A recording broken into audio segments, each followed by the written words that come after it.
ऐसे गिर रही है जैसे मनाली को भगवान एंटार्क्टिका बनाने के मूड में है।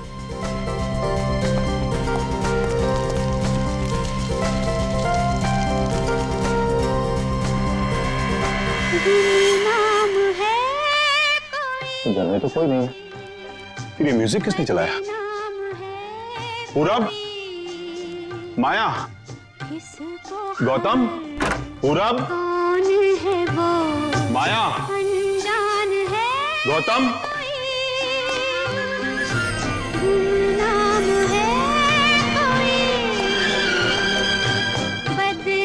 अगर बच्चे नहीं है तो फिर कौन है? कौन है यहां? कौन है?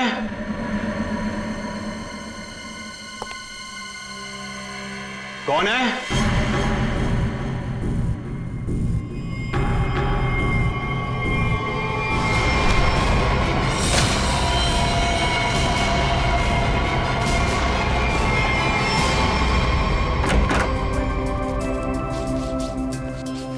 गौतम, इधर मत कर। क्यों? इधर मत जा, फिर मुझे साफ करना पड़ता है। मत। अच्छा मैं तुझे ही साफ कर दूंगी। तुम तो लड़ना झगड़ना बंद करो, डैड घर में ही है।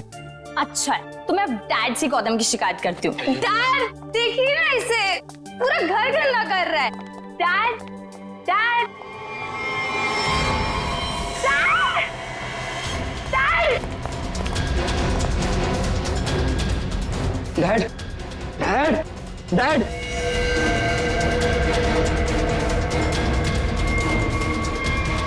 डैड इज नो मोर।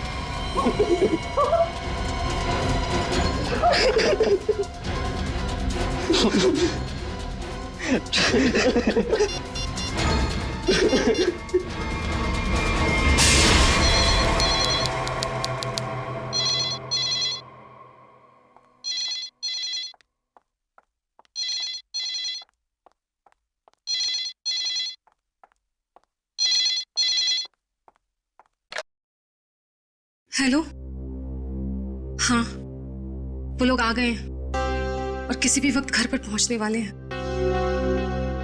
ठीक है।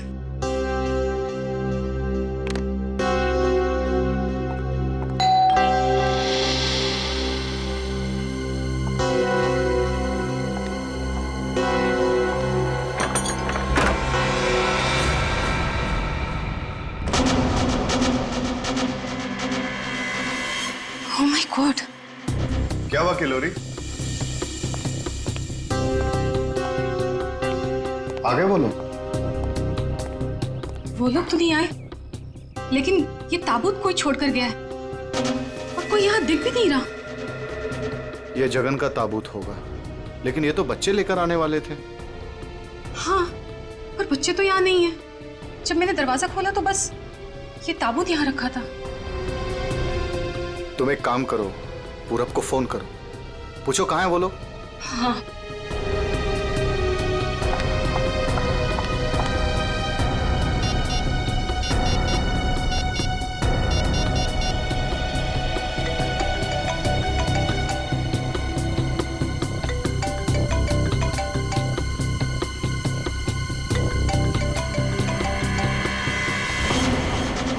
ये आवाज तो यहाँ से आ रही है।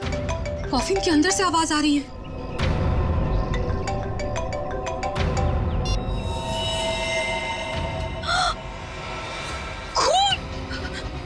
खून! Oh my God! कुछ तो गड़बड़ है।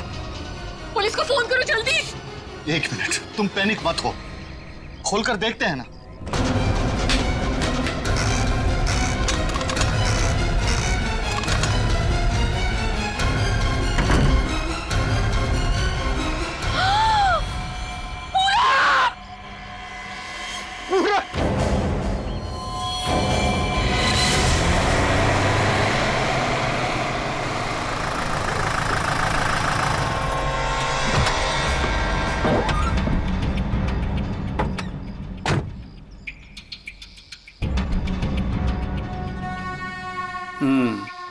काम हो गया? यस बॉस, आज तो आप हमें शाबाशी दोगे बॉस। किसी को कोई शक तो नहीं हुआ? कोई शक नहीं बॉस, इतनी सफाई से लाश को ठिकाने लगाया है कि उनके रूहें कांप जाएंगे, रूहें। ए बस बस बस, आज तक तूने कोई काम ढंग से किया है? बात करता है, मैं खुद चेक करूंगा।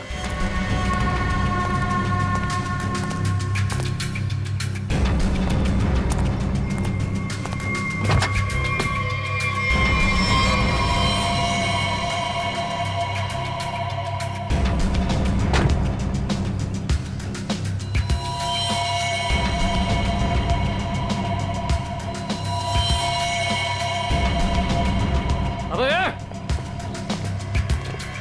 क्या हुआ बॉस? मेरी किस्मत खराब थी जो मैंने तुझ जैसे निकम्मे को काम पे रखा। ऐसा क्या हो गया बॉस? ये देख, ये है तेरा सफाई वाला काम। हाँ, तू लाश ठिकाने लगाने गया था या अपनी पूंछ लगाने गया था? तू पूछ? अबे पूरे रास्ते पर तू खून के निशान लगा कर आया। सीआईडी वाले इसी पूंछ को पकड़कर हमारी गर्दन तक पहुंच जाएंगे। अरे तुझे कितनी बार बोला कि लाश ठिकाने लगाने के बाद सफाई पर सही से ध्यान दिया करो। बोला था ना, एक बार बात तेरे भेजे में नहीं घुसती क्या?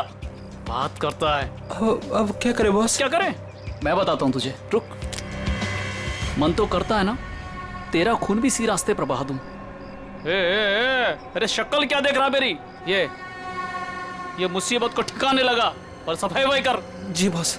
ए चल बॉस, चल। खुद भी मरोगे और मुझे भी मरवाओगे। चल।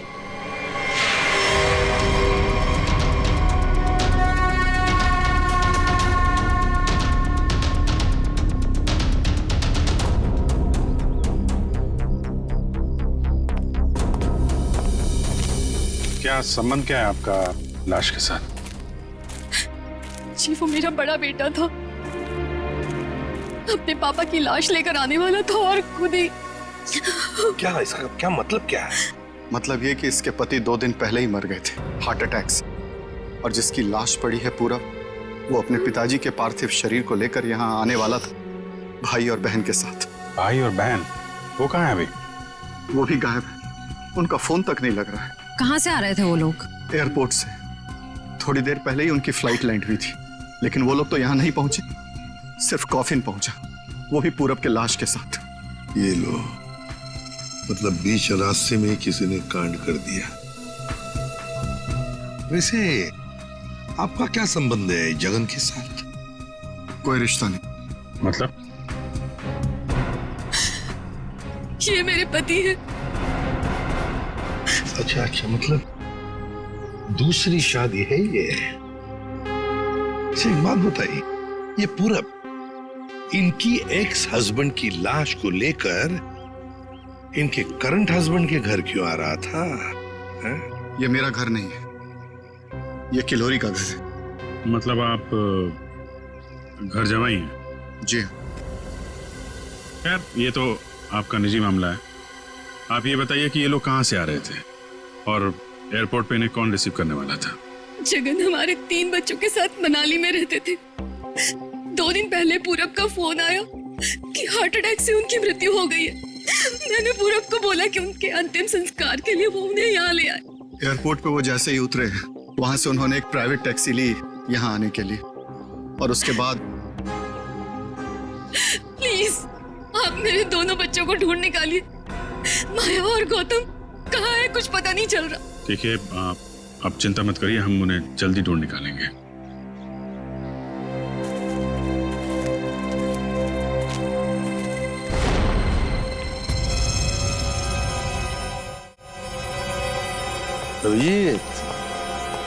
ये देखो, उनकी रेलगाड़ी लगती है।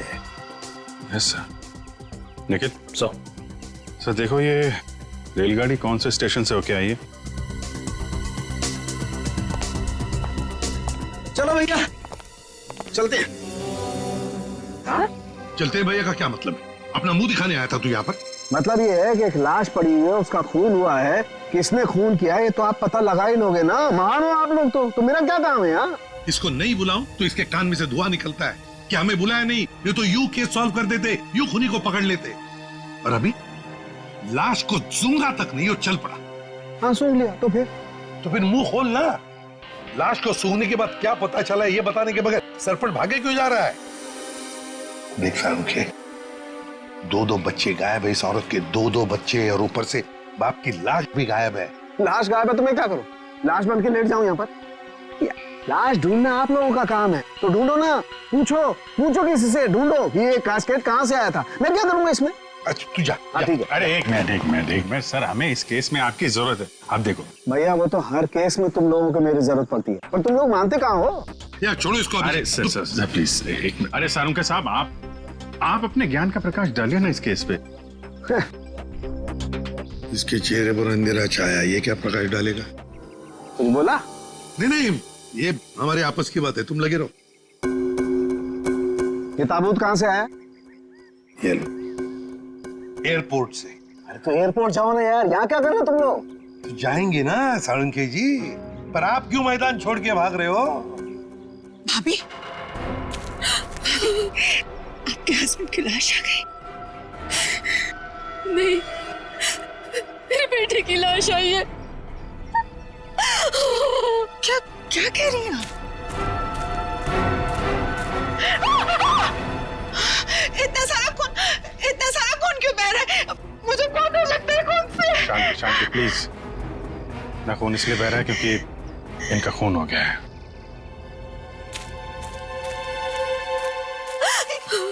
क्या कह रहे हैं?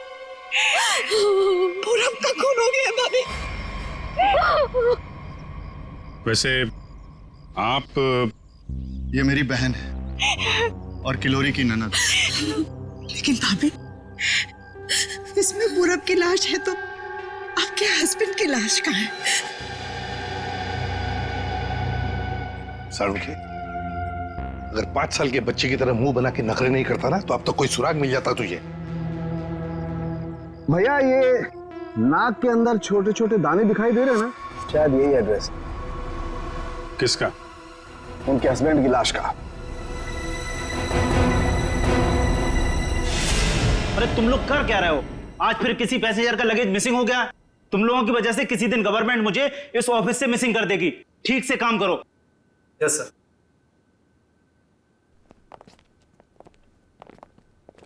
सर, आप लोगों का भी कुछ मिसिंग हुआ है क्या? अब लोग सीआईडी से। हम यहाँ पर किसी पैसेंजर्स के बारे में पूछताछ करने आए हैं। आज सुबह कनेक्ट एयरवेज से 3 लोग एक कॉफिन लेकर मनाली से मुंबई आए थे। और वो 3 पैसेंजर्स ये लोग हैं। ये देखिए, ये पूरब, गौतम और ये माया। ये तीनों अपने पिता की लाश को कॉफिन में डालकर यहाँ लाए थे। जी हाँ सर, लाए तो थे। उस कॉफिन में इनके पिताजी की लाश थी, जो इनके घर तक कभी पहुंची ही नहीं, बल्कि उस कॉफिन में पूरब कुमार की लाश पाई गई थी। ये कैसे हो गई? वही पता लगाना है। उसके साथ साथ गौतम और माया, ये 2 बच्चे भी गायब हैं। सर, मुझे तो लगता है वो लाश कहीं। एक बात बताइए, क्या इन तीनों को कॉफिन के साथ कोई रिसीव करने के लिए आया था? नहीं सर। अच्छा, एक काम कीजिए, आपके स्टाफ ने तो मदद की होगी ना कॉफिन को उनके गाड़ी तक पहुंचाने के लिए। जी सर। जरा उनको बुलाइए। जी सर, मैं बुलाता हूँ। हाँ। चंदन और बिहान को जल्दी अंदर भेजो।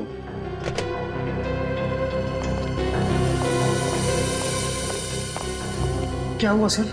आज सुबह कनेक्ट एयरवेज से कॉफिन आया था। हाँ साहब। उसके बारे में सीआईडी वाले आपसे कुछ पूछना चाहते हैं। सीआईडी साहब, हमने कोई गड़बड़ नहीं किया साहब। हम तो अपना बस काम कर रहे थे साहब। हमने तो बस उस कॉफिन को उस गाड़ी में चढ़ाया था साहब। एक मिनट, तुमने कोई गड़बड़ नहीं की है।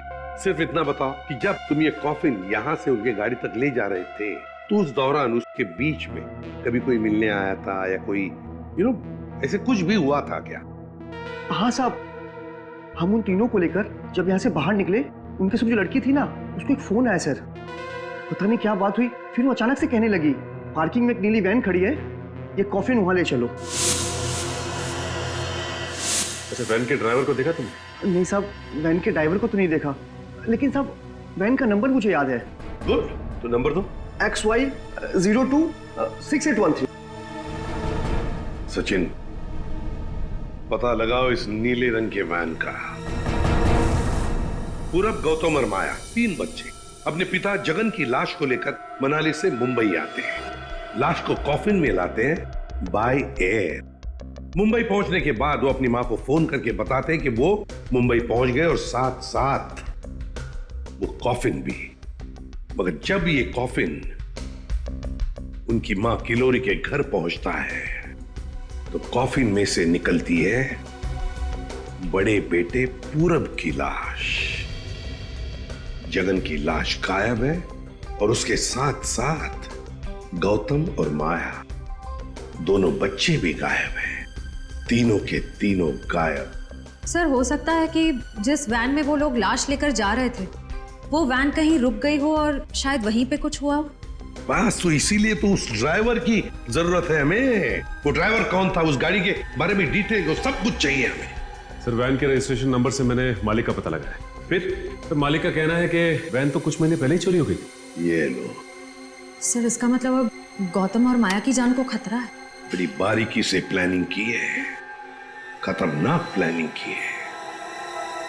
देखते। ओए, अंकित, कुछ मिला? हाँ बस, ये देखो, ये मिट्टी कॉफीन के नीचे लगी हुई। इस मिट्टी में इस कॉफीन का पता। मिट्टी में पता? हमें तो नहीं दिखा। उसके लिए सालूखे की नजर चाहिए। सरुंखे, कॉफिन का पता तो हम लगा ही लेंगे, पर पूरब की लाश इस कॉफिन में आई कहां से? ये पूरब की नाक बताएगी बॉस।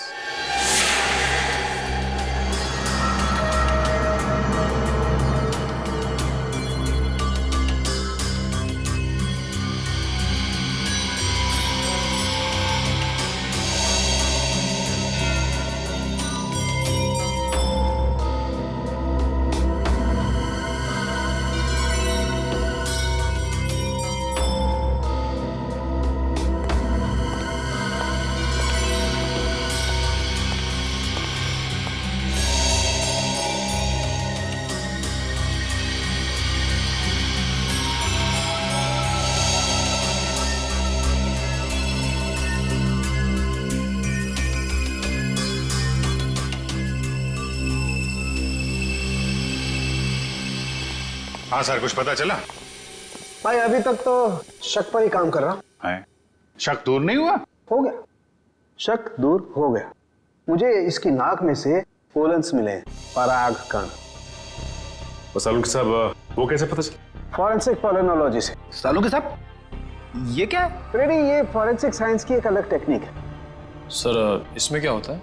निखिल, इस टेक्नोलॉजी से हम बहुत छोटे पार्टिकल्स लाइक माइक्रो पार्टिकल्स को स्टडी करते हैं, जो कि फूल, पौधे, कपड़े, मिट्टी, ऐसे कई सारी चीजों में पाए जाते हैं। वाह, क्या बात है तारिका जी, क्या नाम? लेकिन इसे बड़े ध्यान से देखना पड़ता है, क्योंकि कई बार क्या होता है कि आवारा भंवरे एक फूल पर बैठ करके उसके सारे पोलन्स, उसके सारे पराग कण चुरा करके भाग जाता है और पूरे के पूरे माहौल को गंदा कर देता है। सर, पॉलिन जो है हवा और पानी से भी फैलते हैं। इसमें बेचारे खाली भंवरे को ही क्यों दोष दे रहे हैं आप? सही कह रहे हो, बेकार में खाली भंवरे को दोष क्यों दें? तो होता यह है कि जब हम बाहर से आते हैं तो हमारे पूरे शरीर पर, आंख, नाक, कान, गले, सब पर पोलन्स लगे होते हैं, और इन पोलन्स की जांच करके हम ये पता लगा सकते हैं कि ये खास व्यक्ति किस जगह से आया है। ये तो है। मैं बताता हूं, ये देखो, यहां पर मैंने इससे पोलन्स ले लिए जो उसकी नाक में थे, और इन पोलन्स पे 2 ड्रॉप मिथाइलमाइन की डालते हैं और इसे हम कर देते हैं सिक्योर। अब इसे चेक करके हम ये पता लगा सकते हैं कि ये पोलन्स कैसे हैं, कहां से आए। ये देखो सर, ये तो नारंगी कलर में उभर के आ रहा है। और अब इस आकार को हम हमारे डाटा के सैंपल से मैच करके देखेंगे, ताकि पता लग सके कि ये पोलन किस टाइप का है। करके जरा मैच। हाँ।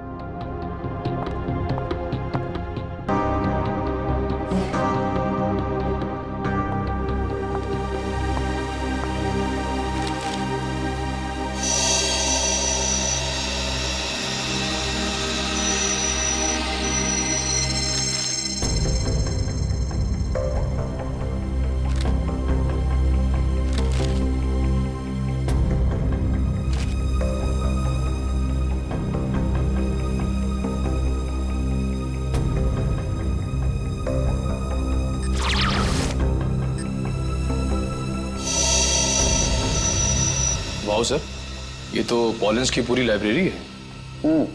एक पॉलन कहाँ पैदा हुआ, धरती पे कहाँ पाया जाता है, पूरी डिटेल्स है इसमें। फॉरेंसिक साइंस की इस टेक्निक की वजह से क्राइम स्पॉट का पता लगाना बड़ा आसान हो गया है। मिल गया मैच।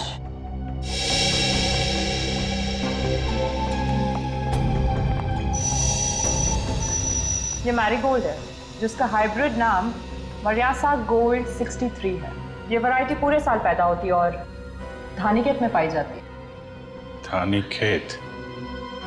चलो कम से कम ये तो पता चल गया कि खून कहाँ हुआ है। सर यही है धानीखेत सर। फिर वैन यहीं पर लाया गया था। ये कार मार्क्स तो हैं सर यहाँ पे।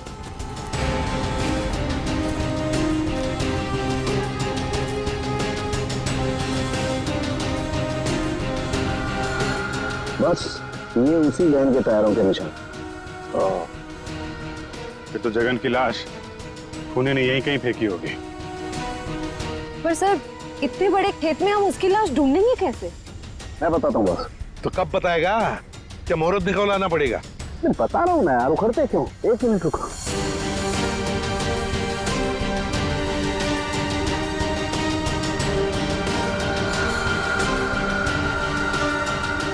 ये देखो, ये मैंने फूल के पोले निकाले। अभी मैं जिस दिशा में उड़ाऊंगा और ये उड़ करके जहां जाएंगे समझ लो फूल भी उसी दिशा में हुआ है।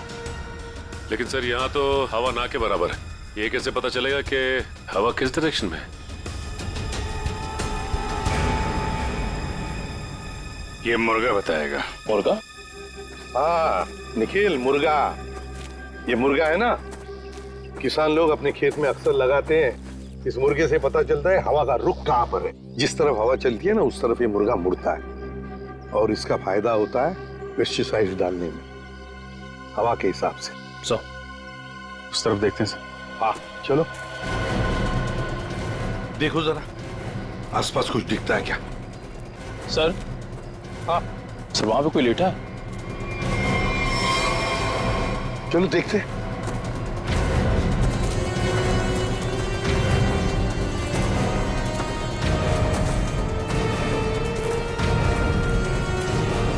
हेलो, ओ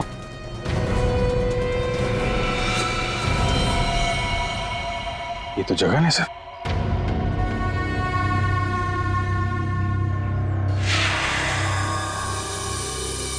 देखिए, जगन की लाश हमें गेंदे के खेत में से मिली।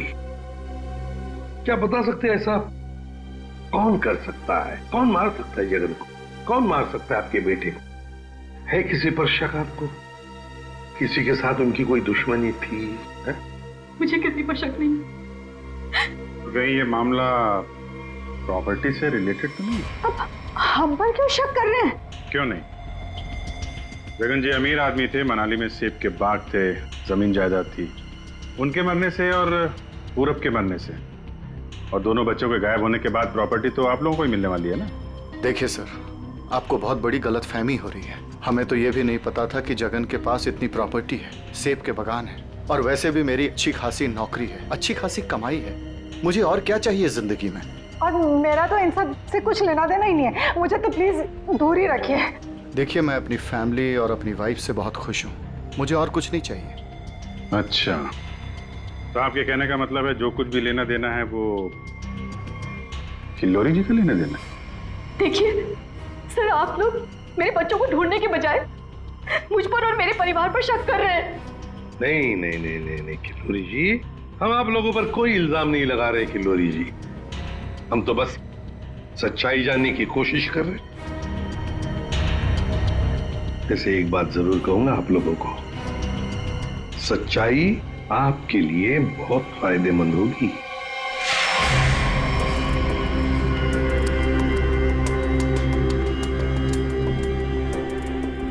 सारिका, इस ताबूत के ये निचले हिस्से में जिस तरीके के निशान लगे हुए हैं ना, उससे तो लगता है इस ताबूत को काफी दूर तक घसीटा गया है। तुम एक काम करो, जो ताबूत पर जगह जगह मिट्टी लगी हुई है, इस मिट्टी का सैंपल ले लो ये मिट्टी बताएगी कि ताबूत कहाँ से आया है। मगर सर खून कहाँ हुआ है वो तो हमें पता चल गया है ना। हाँ तारिका, ये पता लग गया है, लेकिन वो वैन, उस वैन के बारे में कुछ पता नहीं लगा है। जिस वैन में ये खून हुआ है, जिस वैन में से एक लाश गायब हो गई, उसके बारे में कुछ नहीं पता है। एक काम करो, इस मिट्टी का सैंपल ले लो, फिर इस मिट्टी को हम बॉम्बे के सॉइल मैप से मैच करके देखेंगे। लेकिन सर मुंबई के सॉइल मैप की कौन सी मिट्टी का फैलाव कहाँ तक है ये हमें कैसे पता चलेगा? यू ट्रस्ट मी ना? कॉज तो फिर सैंपल ले लो, पता लगेगा, बिलीव मी।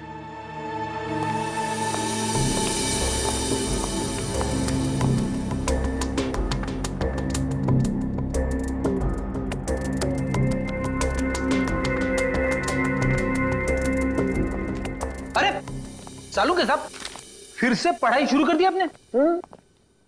भाई क्या करें, तुम लोगों की मदद करने के लिए पढ़ाई तो करनी पड़ेगी। अरे लेकिन ऐसा है क्या इस ताबूत में जो इतनी मोटी किताब की जरूरत पड़ गई? इस पढ़ाई की जरूरत क्यों पड़ी, ताबूत बताएगा। वो कैसे? कॉफिन में मिले इस मिट्टी का हम सेडिमेंटेशन टेक्निक से एनालिसिस करेंगे, उससे सब पता चल जाएगा।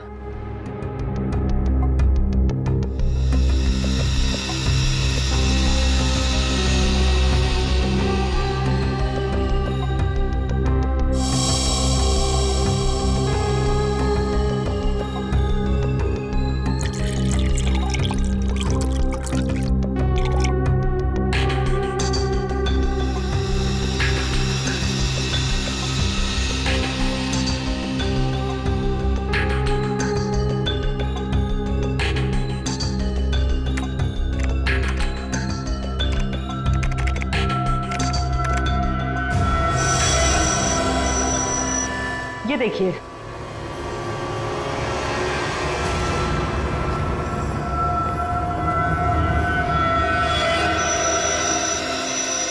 ये तो घास जैसा कुछ लग रहा है। देखो, अब देखो, ये घास नहीं है, ये मोलासिस है, गन्ने के वेस्ट से जो निकलती है, जहां पर गुड़ बनता है। मतलब ये ताबूत वहां पे ले जाया गया था जहां पे गन्ने से गुड़ बनाया जाता है, शुगर फैक्ट्री। सर मुंबई के आसपास 2-4 शुगर फैक्ट्रीज हैं। अच्छा सालुका साहब, ये मिट्टी किस एरिया की है, कुछ पता चल सकता है? हाँ बिल्कुल पता लग सकता है।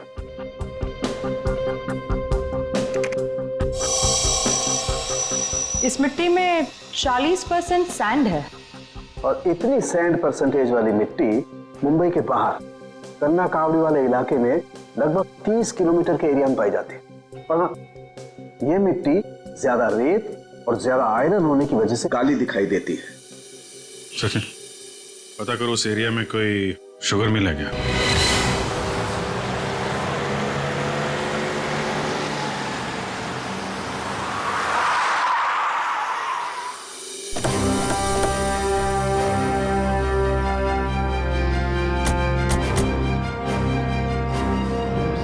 चंगनलाल शुगर मिल। यहाँ तो लोग आ जा रहे हैं, चहल पहल है। यहाँ पे खून ही खून करके कैसे निकल गया? और तो लाशों की अदला बदली भी की है। डॉक्टर सालुंके ने शुगर मिल की बात की थी और यहाँ आसपास 30 किलोमीटर तक यही एक शुगर मिल है। हो ना हो, खून हुआ तो यही है। चलो इससे पूछते हैं। अरे सुनो जी। तुम यहाँ के सिक्योरिटी वाले हो? जी हाँ। हम लोग सीआईडी से तुमसे कुछ पूछना चाहते हैं। सीआईडी साहब, क्या बात है? हमको माफ कर दो, हमारी कोई गलती नहीं है। देखो घबराओ मत, हमारे कुछ सवालों का जवाब दो। हाँ हाँ। क्या तुम यहाँ पर अकेले ड्यूटी पर होते हो या और भी कोई है जो शिफ्ट में आते जाते हैं? हम पूरे टाइम अकेले काम करते हैं। तुम ये बताओ और अपने दिमाग पे जोर डाल के बताओ कि तुमने कोई ताबूत देखा है? काहे डरा रहे हैं? यहाँ ताबूत कैसे देखेंगे? ठीक है, ताबूत नहीं देखा। किसी नीले रंग के वैन को देखा जिसपे शक हुआ हो तुम्हें? साहब वैसे तो हम सब पे शक करते हैं, लेकिन नीले कलर की गाड़ी क्यों नहीं देखे हैं साहब? आप समझ रहे हैं ना? अच्छा चलो एक बात बताओ, यहाँ पर ऐसी कोई और भी खाली जगह है गोदाम जैसी? हाँ साहब, एक पुराना गोदाम है हमारे मालिक के। चलिए दिखाते हैं। चलो दिखाओ। दिखाओ। चलिए आइए साहब, ये है पुराना गोदाम। तुम जरा बाहर जाओ। ठीक साहब। गेट तो काफी बड़ा है। हाँ, वैन आसानी से घुस सकती है। इस जगह को देख के लगता है कि काफी समय से कोई आया नहीं है यहाँ पे। काफी समय से कोई आया नहीं है यहाँ, तो फिर ये बोरियां ऐसी रखी कैसे गई? और ये ऊपर से टारपॉलिन, जरा देखो तो नीचे क्या है।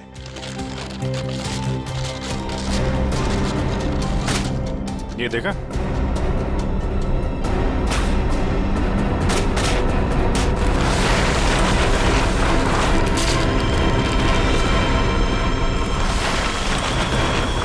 ये क्या है? क्या बात है सर, यहाँ पे तो पूरे वैन को ही दफना दिया है। और ये देखिए वही नंबर है XY026813। चेक करो देखो।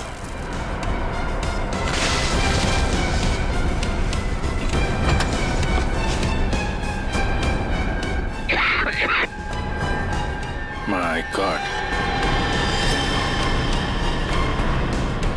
इतना सारा खून। लगता है 24 घंटे से ज्यादा पुराना है। अभिजीत, लाश इसी वैन में से ले जाई गई है। काम करते हैं, पूरी की पूरी वैन को फॉरेंसिक लैब भेजते हैं।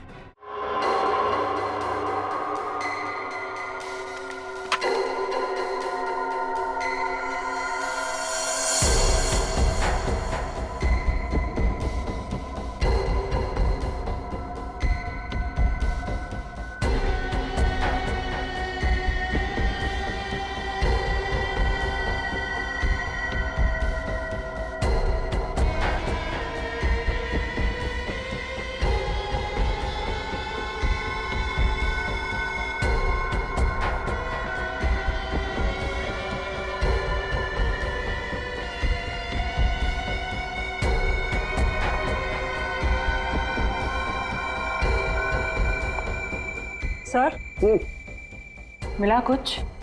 हाँ तारिका, मिला तो है बहुत कुछ, लेकिन जो कुछ मिला है उससे हम खूनी को सजा तो दिलवा सकते हैं, लेकिन बच्चों तक नहीं पहुंच सकते। सर, टाइम बहुत कम है हमारे पास, कहीं बच्चों को नहीं तारिका, बच्चों को कुछ नहीं होने दूंगा, लेकिन सबसे पहले हमें ये पता लगाना पड़ेगा कि गैराज में डंप होने से पहले ये वैन आखिरी बार कहाँ होकर के आई। तो ये कैसे पता लगाएंगे हम? हमने पूरी वैन छान मारी है। तुमने वो कहावत सुनी है, किसी जेंटलमैन को देखना हो तो सबसे पहले उसके जूतों की तरफ देखो। हम भी इस गाड़ी के जूतों की तरफ देखें। मतलब साफ है तारिका, सिंपल। हम इस वैन के टायरों को चेक करेंगे। तारिका, ये वैन जहां से भी होकर आई है उस जगह की मिट्टी के कण इसके टायरों पर चिपके होंगे और वो बताएंगे कि वैन कहां से होकर के आई। करेक्ट। हाँ।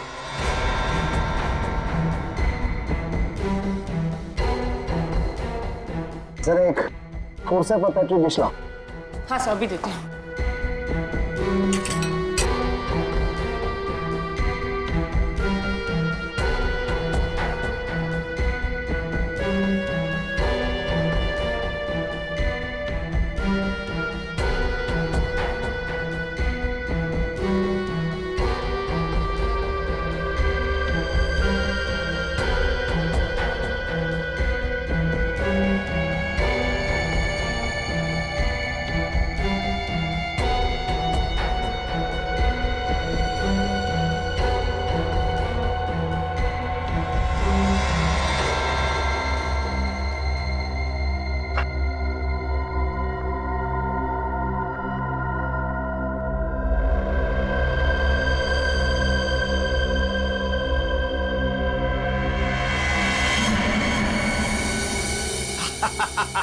Got it!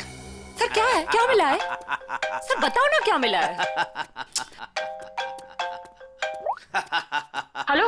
हाँ तारिका जी। हाँ अभिजीत। उस वैन में से कुछ एविडेंस मिला? हाँ मिला तो है, लेकिन मुझे नहीं पता क्या मिला है। सर बता ही नहीं रहे। अरे क्यों? डॉक्टर साहब हैं कहाँ? यहीं पे हैं, कूद रहे हैं, गॉट इट कर रहे हैं। अरे उन्हें ऐसा क्या मिल गया कि जो बरसात के मेढक की तरह कूद रहे हैं? पता नहीं, मुझे कुछ नहीं बता रहे, तुम ही बात कर दो। सर। हाँ अभिजीत। ओ अभिजीत, आज भाई साहब। भैया वो मैसेंजर हमें मिल गया है जो हमें गौतम और माया का पता बताएगा। क्या सफेद रंग का एरो बनाया है पेड़ पे? अच्छा ठीक है, ढूंढेंगे। और वैसे वहां पोजीशन क्या है? यहाँ की सिचुएशन तो कंट्रोल में है, लेकिन हमारे सामने जो नजारा है उसे देखकर तो हमारे होश ही उड़ गए हैं सर। कोई बात नहीं, हम लोग पहुंच जाएंगे जल्दी। क्या कह रही है श्रेया? सब ठीक है सर? कह रही है कि वहां पे नजारा ऐसा है कि जमीन खिसक जाएगी पैरों के नीचे से।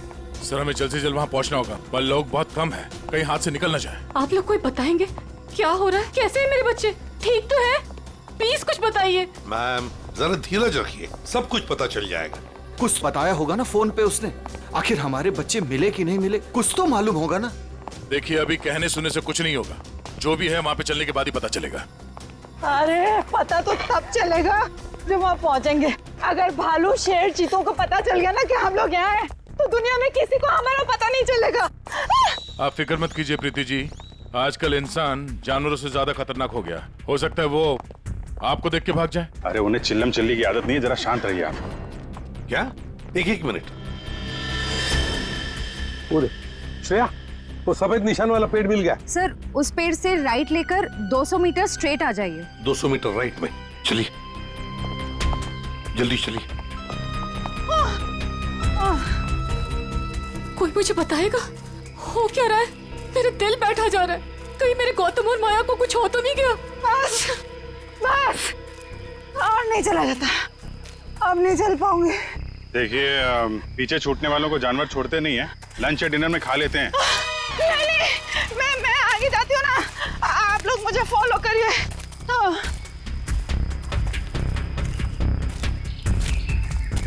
संभाल के, संभाल के। आश्रय सर वो देखिए सर।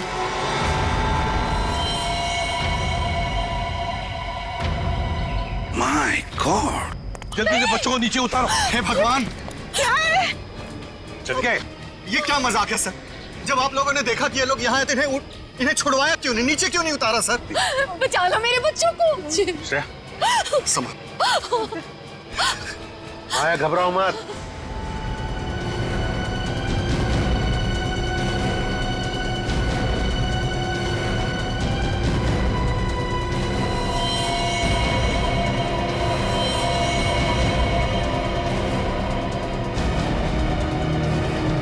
अब भेजो भेजो उसको।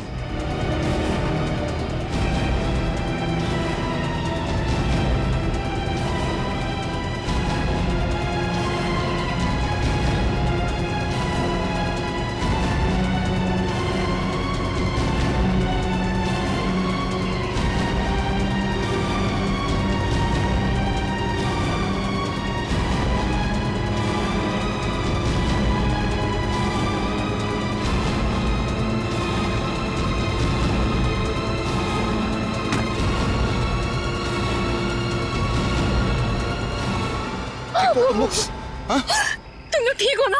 बंद कीजिए अपना नाटक, हमारी इस हालत के जिम्मेदार आप ही हैं। बच्चे कहते हैं ना हमें, तो क्यों डाला अपने बच्चों को मौत के मुंह में? तो अच्छा हुआ सीआईडी टाइम पे आ गई, वरना आपने भैया की तरह हमें भी मार दिया होता।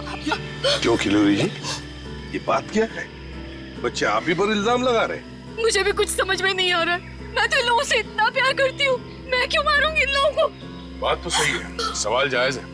एक माँ अपने ही बच्चों के साथ ऐसे कैसे कर सकती है? देखिए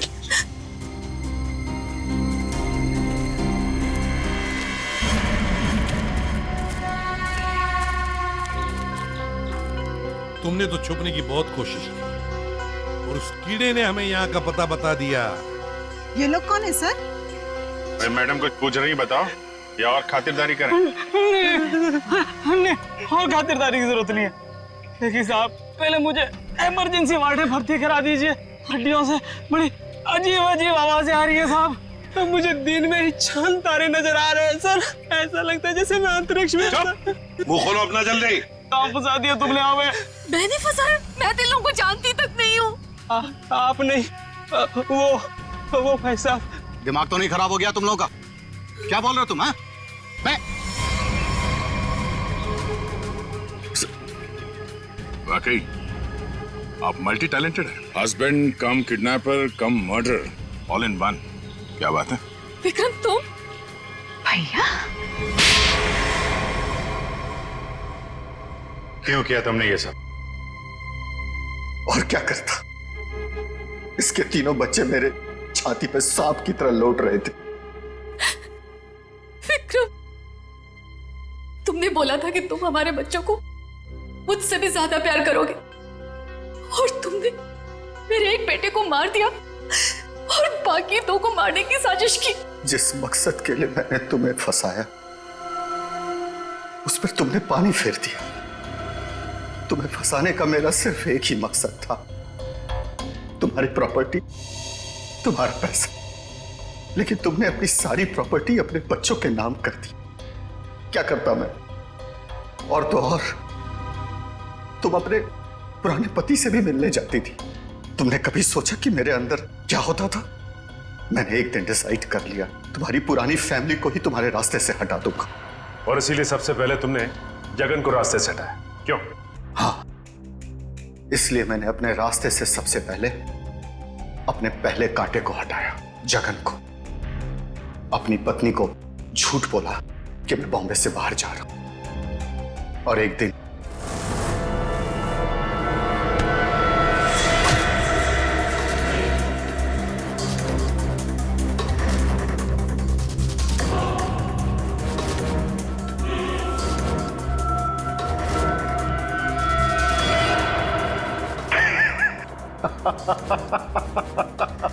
सोचा था जगन के मौत के बाद तुम्हारा झुकाव तुम्हारे बच्चों के लिए कम होगा, लेकिन मैं गलत था। तुम्हारा तो और बढ़ गया, और तो और तुमने उन्हें साथ रखने का फैसला कर लिया। पर यह बात तुम्हें बर्दाश्त नहीं हुई, इसलिए तुमने इन दोनों को भी रास्ते से हटाने का फैसला किया, क्यों?